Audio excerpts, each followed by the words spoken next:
Political risk analyst. He joins me live on the line from Taipei. Welcome to you, Ross. I should first of all point out, these are claims from the US. China refutes them. I don't know if there's been any evidence put forward.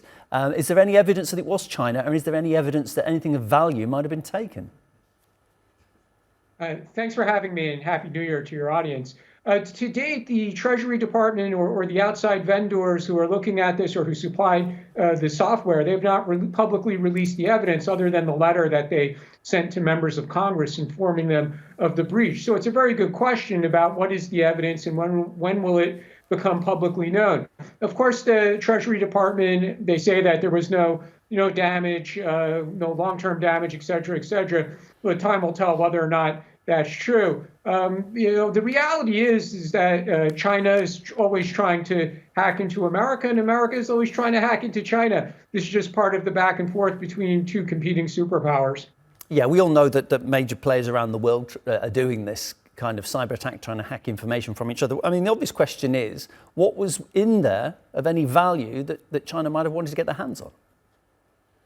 That's a very good question, because we don't know for sure what areas of the Treasury Department, and keeping in mind how broad the Treasury Department's work scope is, we don't know specifically yet which areas of the Treasury Department's work scope that the hackers were looking into or trying to obtain information about. So that's definitely an unanswered question, and we'll see if the relevant parties release additional information so we can determine what exactly they were looking for. But again, the U.S. government for now is saying that nothing substantial was compromised. I mean, we know that these days huge budgets are spent on cybersecurity.